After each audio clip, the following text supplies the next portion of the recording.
මම අද මේ shopping කරලා පොඩි kitchen items ටිකක් අරගත්තා. මේ විදිහට මේ එකක් රුපියල් 350යි වෙන්නේ. මේ ඕගොල්ලොත් අරගන්න kitchen බඩු තියෙන මේ කඩවල වල තියෙනව ගන්න දැන් අලුතෙන්ම ඇවිල්ලා. මගේ ඒවා ඉතින් පරණ හින්දා මං අලුත් ඒවා ටිකක් අරගත්තා. තා මට හිතුණා ස්පයිසි බොටල් දෙකක් තිබුණා ඒ කඩේ ඒකක් ගන්න ඕනි කියලා හිතුණා. මේ තියෙන මං ගත්ත අලුත් ස්පයිසි බොටල් ටික. මේ එතන ගොඩක් කලර්ස් තිබුණා. නමුත් මට ආසයි වෙච්ච කලර්ස් ටික තමයි මේ මම ගත්තේ මේ කලර්ස් ටික. බලන්නකො මේ කලර්ස් කොහොමද කියලා.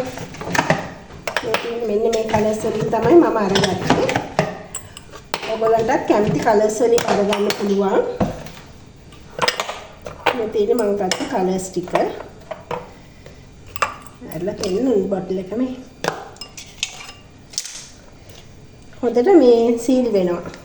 හුලම් වදින්නේ මට හිතෙනවා පහේ වලට හොඳයි කියලා. මම දැන් මේවා මේ චුට්ටක් පිහිදලා පහේ දාගන්න ඕනේ. පහේ පැකට්ස් උත් මම අරගෙන ඇවිල්ලා තියෙන්නේ. මම ඉන්න ඔයගලන්ට පොඩ්ඩක් පහේ දාලා පෙන්නන්න කොහොමද කියලා. මම දැන් මේ බොටල්ස් ටික හොඳට ටිෂු එකකින් පිටට ගන්නවා. මම මේක කලින් හොදලා තියාගත්තේ. ඔයගලන්ට වීඩියෝ එකට ගන්න ඕන හින්දා තමයි මම මේ බොක්ස් එකෙන් එළියට අරගත්තේ. මේ ඊළඟ අපි ඉස්සෙල්ලාම දාලා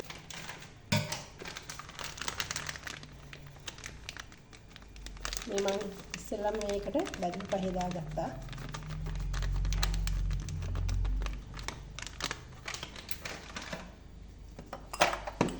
මම බැඳපු පහේ දාගත්ත එක කහපාට මුඩියෙන් තමයි වහගත්තේ. මෙන්න තියෙන්නේ.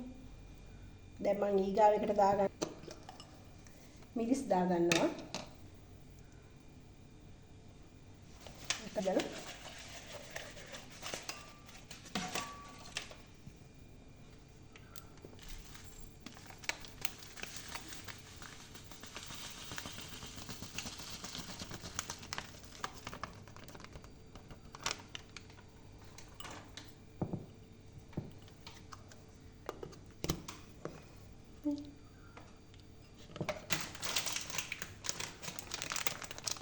හරියටම ග්‍රෑම් 150ක් මේ බොටල් එකකට දාගන්න පුළුවන්.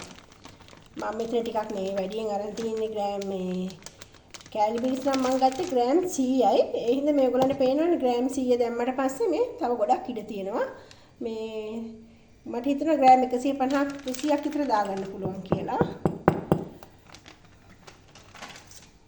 ඇත්තටම මේ හරිම වටිනවා මේ බොටල් එක වීදුරුනේ. ඒ හින්දා ඔයගොල්ලන්ට හොඳට හොදලා පහේ දාලා පාවිච්චි කරන්න පුළුවන්.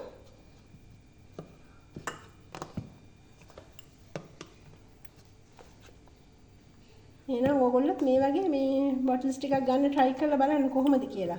kitchen items තියෙන කඩවල වල තියෙනවා.